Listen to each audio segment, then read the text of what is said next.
सहनाववतु सहनौ भुनक्तु सह वीर्यङ्करवावहै तेजस्विनावधीतमस्तु मा विद्विषावहै। ओम शांति शांति शांति। उपनिषद सार की इस कक्षा में पुनः आप सभी का हार्दिक स्वागत है, अभिनंदन है। जीवन का हर पल हर क्षण हमारा उत्साह में व्यतीत हो, दिव्यता में व्यतीत हो, इसके लिए हमको उस परमात्मा की विशेष भक्ति, विशेष उसकी स्तुति, प्रार्थना, उपासना प्रत्येक दिन प्रत्येक क्षण करनी चाहिए। और ऐसा व्यवहार करने से हमारा संस्कार बहुत पवित्र हो जाता है। हम यदि कहीं भूलते हैं, भटकते हैं, तो पुनः अंतः प्रेरणा हमको जागृत करती है, हमको पतित होने से बचाती है।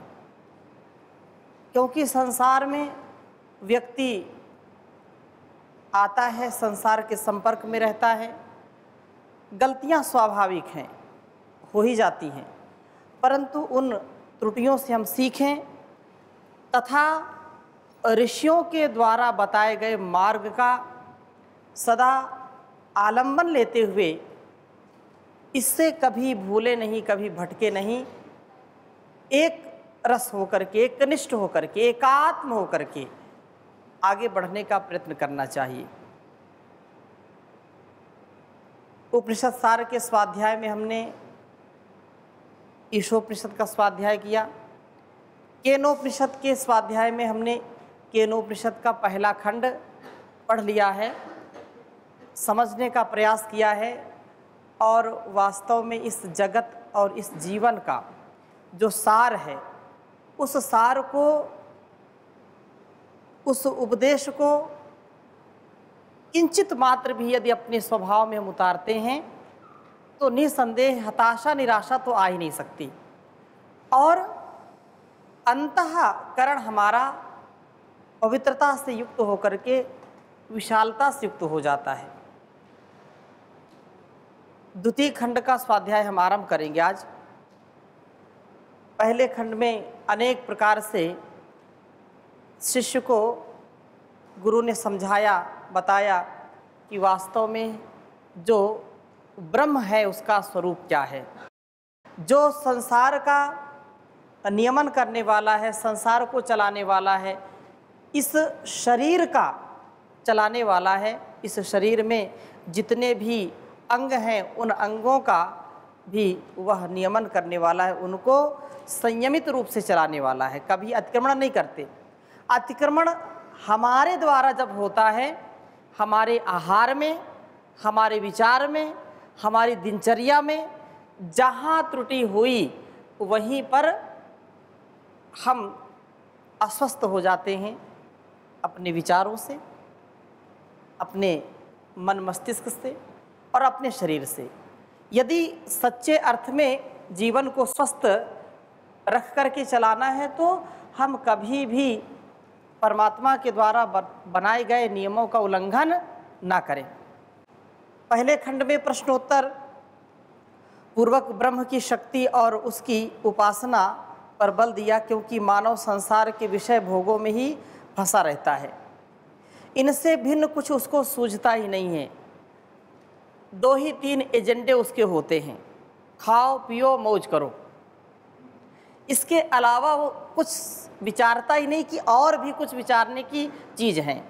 यावत जीवेत सुखम जीवेत ऋणम कृत्वा घृतम पिबेत भस्मीभूतस्य शरीरस्य पुनः पुनरागमनम कुतः। ये आता ही नहीं है, इसलिए जब तक जियो ऐश करो, डू ऐश, पिब भुंक्स रमस्व, eat drink and be merry. ऐसा जो भौतिकता से युक्त जीवन जीते हैं उनको अध्यात्म में किंचित मात्र रुचि नहीं होती, और जिस कार्य में हमारी रुचि नहीं होगी उसको हम कभी भी ठीक ठीक समझ नहीं सकते। इसलिए यदि इस जीवन को समझना है, अध्यात्म को समझना है, तो आत्म अनुकूल आचरण करें, और जैसा ऋषियों ने हमको बताया है, समझाया है, वैसे ही आचरण में सदा सर्वदा अपने को आगे बढ़ाते रहें, जीवन हमारा चमक उठेगा। इसलिए ऋषि ने इस संसार के बनाने वाले की ओर संकेत किया है कि उसे भूलो नहीं, उसे जानो और प्राप्त करो। इसी प्रसंग को यहाँ पर दूसरे खंड में प्रस्तुत किया है और कहा है कि यदि मन्यसे सुवेदेति दभ्रमेवापि नूनम त्वं वेत्थ ब्राह्मणो रूपम यदस्य त्वं यदस्य देवेषु अथनु मीमांसमेव ते मन्ये विदितम। केनोपनिषद का दूसरा खंड और पहला श्लोक यहाँ पर ऋषि हमको बता रहे हैं, समझा रहे, शिष्यों को समझा रहे हैं कि यदि मन्यसे सुवेदेति दभ्रमेवापि नूनम त्वं वेत्थ ब्रह्मणो रूपम। कहा कि यदि सुवेद इति, जो मनुष्य अभिमान के वशीभूत होकर के, अहंकार के वशीभूत होकर के यह कहता है कि मैंने उस ब्रह्म के स्वरूप को भली प्रकार से जान लिया है, उसको समझ लिया है, तो यह समझो कि उनका ज्ञान दभ्र एव अपि नूनम तुम वेत्थ ब्रह्मण रूपम, बहुत ही अल्प है, ऐसा निश्चय से जानना चाहिए, किंचित ही है। और वो बहुत दावे के साथ, अहंकार के साथ कहते हैं कि हमने उसको पूरा पूरा जान लिया है, ऐसा होता नहीं है। इसलिए यत ब्रह्म के संबंध में, क्योंकि यत अस्य तुम यत अस्य देवेषु, उसके रूप को जो तू जानता है और विद्वानों में जाना जाता है, अथनु मीमांसा में उतरने ते मन्ये विदितम। जो अहंकार का स्वरूप है उसमें अपने आप को सर्वश्रेष्ठ व्यक्ति समझता है कि मेरे जैसा कोई नहीं है, और अहंकार व्यक्ति को चकनाचूर कर देता है। अर्थात जितना वो अपने आप को संसार से ऊपर उठाता है, ऊपर समझता है, और ऊपर से जब गिरता है तो कुछ बचता नहीं है। इसलिए अपने स्वरूप को हम समझें, और यहाँ पर यही बात कही है कि अथनु मीमांसम एवते मन्ये विदितम, यह तर्क वितर्क के द्वारा विचारणी है, ऐसा मैं समझता हूँ। ऋषि कहते हैं कि यदि कोई कहे कि मैं तो उसको सब जानता हूँ, मैंने उसका स्वरूप बिल्कुल ठीक ठीक जान लिया है, तो ये पूरी बात सत्य नहीं है, उसमें कुछ तर्क वितर्क करके उसको ठीक ठीक समझने का अवसर प्राप्त होता है। अर्थात व्यक्ति पूरा उसको समझ नहीं सकता, केवल उसका अहंकार मात्र होता है। तो इसमें सर्वप्रथम यह बतलाया कि अभिमानी व्यक्ति कभी उस ब्रह्म को नहीं जान सकता है। अभिमान यदि आता है तो अभिमानी कभी भी नम्रता, सुशीलता, श्रद्धा, भक्ति से, कभी कृतज्ञता से युक्त नहीं होता है। अभिमान वाला व्यक्ति सोचता है कि जो कुछ भी मिल रहा है ये मेरे कारण मिल रहा है, जो कुछ हो रहा है अच्छा वो मेरे कारण हो रहा है, यदि मैं ना हो तो यह कुछ भी ना हो, अथवा जो मुझको लोग अच्छा मानते हैं तो मैं बहुत बड़ा योग्य हूँ, बहुत बड़ा विज्ञानी हूँ, ध्यानी हूँ, ऐसा अहंकार उसको मन में बिगाड़ता रहता है, और वह अपने स्वभाव को बिल्कुल बिगाड़ लेता है, और अच्छे स्वभाव के अभाव में, अच्छे स्वभाव के अभाव में व्यक्ति पतित हो जाता है, कभी पावन नहीं होता है। लेकिन जो स्वभाव में अध्यात्म को आत्मसात करता है, अध्यात्ममय जीवन जो जीता है, वह अपने स्वभाव में दिव्यता को धारण करता है, और इतनी दिव्यता धारण करता है कि अपने आसपास के लोगों को भी दिव्य बना देता है। जैसे एक कोई फल, आम हो या सेब हो, उसको थोड़ा सा यदि कहीं खराब आप देखिए, सड़ गया हो, और उसको उन्हीं फलों के बीच में रखिए तो और भी फल सड़ जाएंगे। सड़ते हैं कि नहीं? ऐसे ही जो व्यक्ति संकीर्णता से अपने आप को कलुषित कर लेते हैं, अपने आप के स्वभाव को बिगाड़ लेते हैं, वैसा ही वो वाइब्रेशन छोड़ते रहते हैं, ऐसी तरंगे छोड़ते रहते हैं जिससे पूरा वातावरण कलुषित हो जाता है, दूषित हो जाता है। इसलिए हम सदा सर्वदा सर्वत्र प्रेम से, स्नेह से, सौहार्द से, परस्परता से, भक्ति से, विनम्रता से सदा युक्त रहें और व्यस्त रहें, मस्त रहें, स्वस्थ रहें। खाली मन शैतान का घर, वास है उसका, शैतान का घर है, तो इसको खाली ना रहने दें। अहंकार आ जाएगा और व्यक्ति का सारा अस्तित्व खा जाएगा।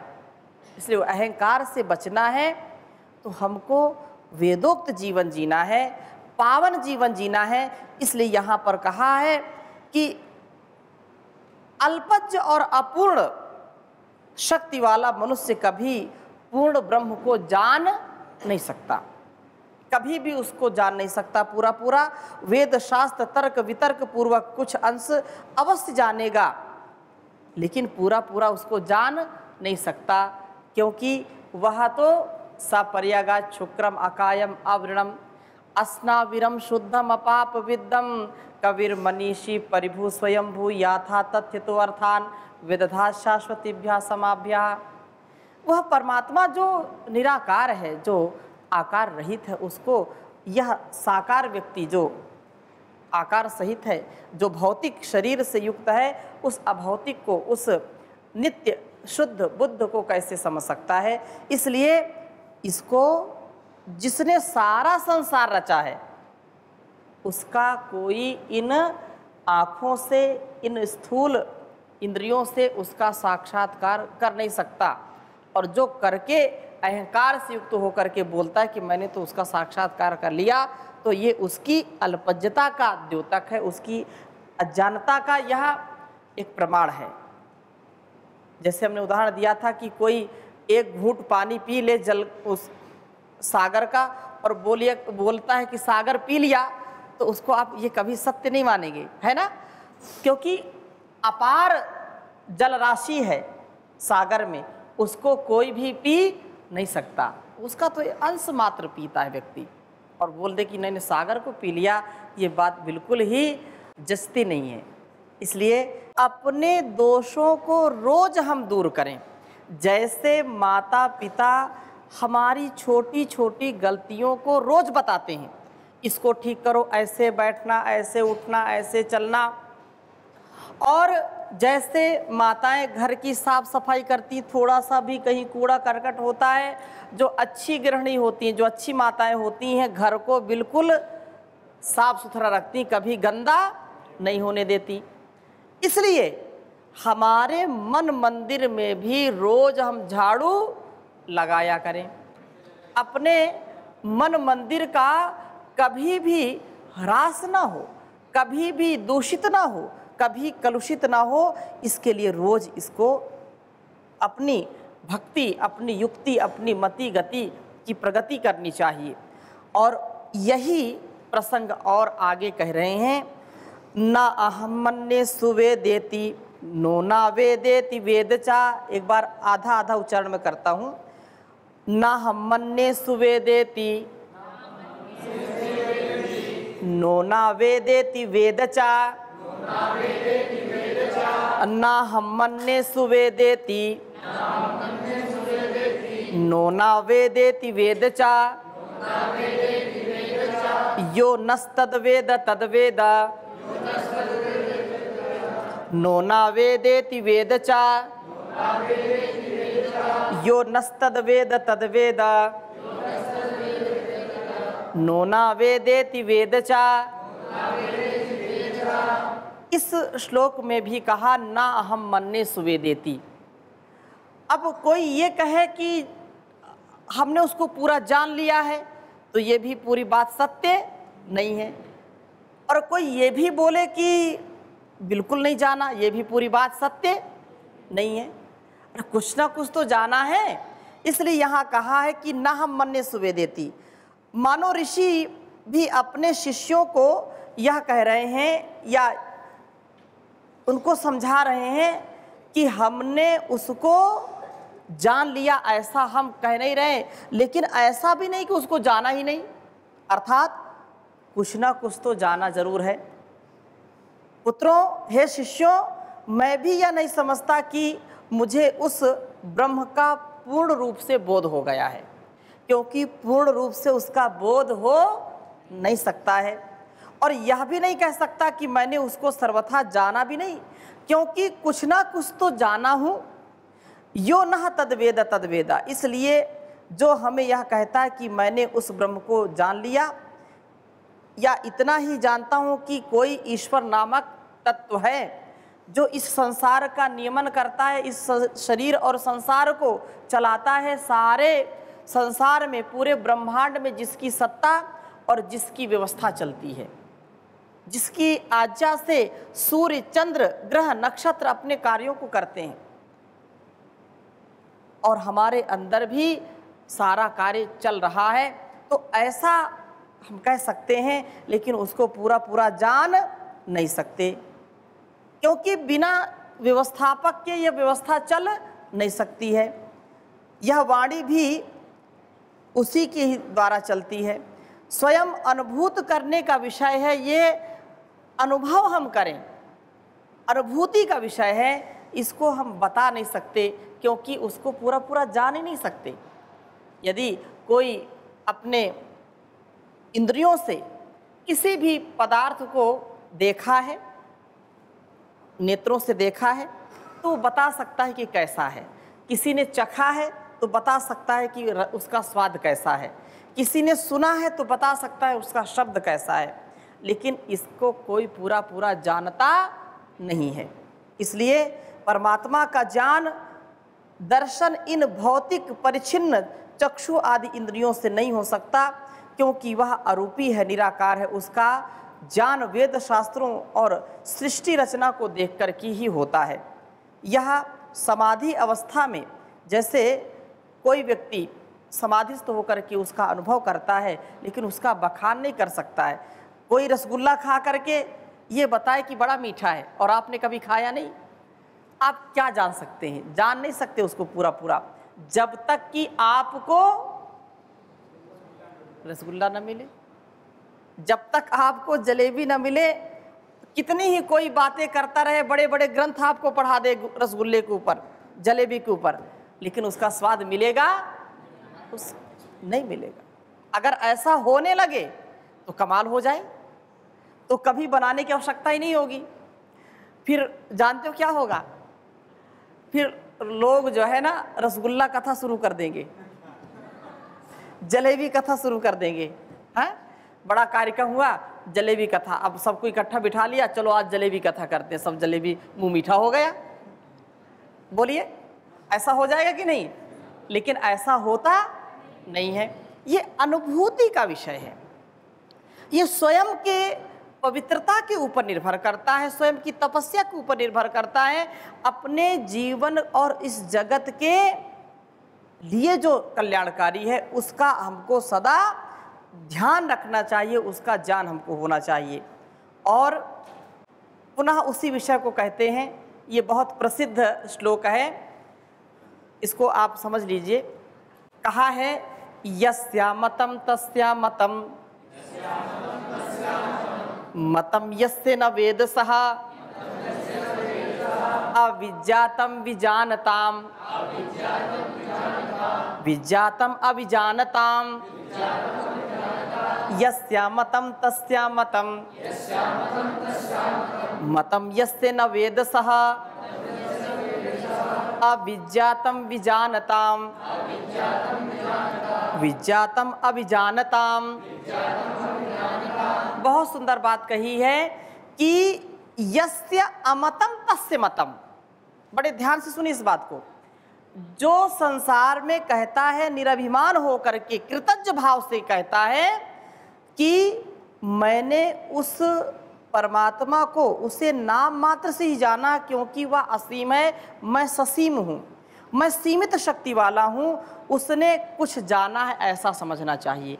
यस्या अमतम, जिस व्यक्ति का यह मत है, यह उसका अभिप्राय है कि मैंने तो उसको पूरा पूरा जाना नहीं है, तो आप ये समझ लीजिए कि उसने कुछ जाना है। और जो कहता है कि यस्य मतम यस्य न वेद सा, और जो कहता है कि मैं तो पूरा जानता हूँ, उसको समझो कि उसने जाना नहीं है, बिल्कुल नहीं जाना है, क्योंकि उसका अहंकार बोल रहा है। लेकिन इसमें भी दो कैटेगरी के लोग होते हैं। कुछ इस बारीकी को जानते हैं कि मैं संसार में बोलूँगा नहीं ना, मैं तो कुछ नहीं जानता हूँ, और लोग बोला अरे ये तो बहुत जानता है, क्योंकि उपनिषद में लिखा है और वो सही बोलता है कि मैं कुछ नहीं जानता हूँ। लोग बोलते नहीं, यही सब कुछ जानता है, और उल्टा फिर जो है गोटी उल्टा पड़ जाती है, और मन ही मन वो खूब प्रसन्न होता है कि मैंने तो अच्छा मूर्ख बनाया, अच्छा लोगों को उल्लू बनाया। अविज्ञातम विजानताम, विज्ञातम अविजानताम। इसलिए कहते हैं कि जो यह कहते हैं कि वह ब्रह्म इतना महान है कि उसे कोई पूर्ण रूप से जान नहीं सकता, वह कुछ जानता है। और ऐसा जाने और जानने का दावा करने वाला अभिमानी कि मैं सब कुछ जानता हूँ, उसको समझ लीजिए कि उसने कुछ जाना नहीं है। वास्तव में जितना ईश्वर भक्त और विद्वान होता जाता है व्यक्ति, उतना उसके अंदर कृतज्ञ भाव, और उसके अंदर लगता है मैं तो कुछ भी नहीं जानता। जैसे जितना जितना फल से परिपूर्ण वृक्ष होता जाता है, उतना क्या है, वो झुकता जाता है, नीचे ही अपने आप को करता चला जाता है, इतना उसमें विनम्रता आ जाती है। और जो अहंकारी होते हैं, जो अपने आप को सबसे बड़ा विद्वान समझते हैं, वो कभी सफल नहीं होते। हमने एक दिन गीत आपको सुनाया था, 2-4 ग्रंथ पढ़ के अहंकारी बन गए, हल्दी की एक गांठ से पंसारी बन गए। हाँ, हल्दी की एक गांठ से कोई पंसारी बनता है क्या? लेकिन कुछ लोग 2-4 ग्रंथ पढ़ करके बिल्कुल अपने आप को समझते हैं कि हमसे बड़ा विद्वान कोई नहीं है। तो उपनिषद कहता है कि ऐसे अहंकारी लोगों को बिल्कुल आप जो है ध्यान न दें, उनके चक्कर में कभी न फंसे। कुलदीप जी ने प्रश्न किया है, जीवन के भौतिक पक्षों में अनेकों प्रकरण आते हैं जिनमें अशुभ और शुभता पर भारी हो जाता है, ऐसे में अपने भीतर की आत्म चेतना को कैसे एक रस रखें। बहुत सुंदर प्रश्न किया है कि संसार में अच्छाई बुराई साथ साथ चलती है, शुभ अशुभ साथ साथ चलते हैं, लेकिन ये देखा जाता है कि जो अशुभ होता है वो शुभ को ढक लेता है। हमेशा इस बात का ध्यान रखना चाहिए। सूर्य भी कभी कभी काले घने बादलों के अंदर आता है, लेकिन ज़्यादा देर तक उसको काले बादल घेर नहीं पाते। कभी कभी चंद्रमा बादलों के बीच में आता है, कभी कभी जो है सूर्य ग्रहण पड़ता है, कभी चंद्र ग्रहण पड़ता है, लेकिन ज़्यादा देर तक होता नहीं है। लेकिन अपने स्वभाव को यदि हमने जागरूकता पूर्वक नहीं किया तो ये तो हमारी इंद्रियां बहिर्मुख हैं। हमारी इंद्रियां क्या हैं? बहिर्मुख हैं। ये आकर्षित करने वाला जो संसार ये अपनी ओर खींच लेता है, चुंबक है एक प्रकार से। हम इसको अपने ज्ञान के बल पर, अपने वैराग्य के बल पर, अपने विवेक के बल पर सदा सर्वदा आगे बढ़ाते रहें। जैसे कृषक होता है, किसान होता है ना, और बहुत अच्छा खेत बनाया है, हम सब किसान के ही बेटा बेटियां हैं यहाँ, है ना, तो अच्छा, बहुत अच्छा खेत बनाया है, और जब फसल बोता है तो बीज अंकुरण के पहले खरपतवार उगाता है, आता है कि नहीं आता? और फसल जैसे बढ़ रही है उधर खरपतवार भी बढ़ रहा है, और यदि ध्यान न दिया जाए तो चाहे कितना भी अच्छा खेत हो, चाहे कितना ही उत्तम किस्म का बीज हो, उसको खरपतवार ढक लेता है। किसान क्या करता है? उसकी निराई करता है, गुड़ाई करता है और खरपतवार को अलग करता रहता है। रोज का ये काम होता है। तो ऐसे ही हमको जो अशुभ विचार आकर के ढकते हैं उनको हम बार बार बाहर करते रहें, इससे थकना नहीं, रुकना नहीं, और धीरे धीरे इसको अपने जीवन से दूर इसको भगाना है। परों पे ही मनस पापा, जो हमारे मन के पाप हैं वो दूर हो जाए, उसके लिए सतत हम अपने मन मंदिर में झाड़ू लगाते रहें, सफाई करते रहें। अशुभ कार्यों से, अशुभ विचारों से, अशुभ जो कुछ भी है, अब रोज प्रार्थना करते हैं, विश्वानि देव सवितर दुरितानि परासुव यद भद्रम तन्न आसुव, अर्थात हे परम पिता परमेश्वर, सकल सृष्टि के उत्पत्ति करता परमेश्वर, आप हमारे संपूर्ण दुर्गुण, दुर्व्यसन, दुर्व्यवहारों को दूर कर दीजिए और हमारे लिए जो शुभ कल्याणकारी गुण कर्म स्वभाव है उसको प्राप्त कराइए। तो ये हमारे जीवन का लक्ष्य होना चाहिए। तो धीरे धीरे अशुभ अपने आप छटता चला जाता है और शुभ हमारे अंदर आता जाता है। ऐसी धारणा, ऐसी हमारे अंदर मनोकामना होनी चाहिए। तो आज की कक्षा को इन्हीं शुभकामनाओं के साथ यहीं पर विराम देते हैं।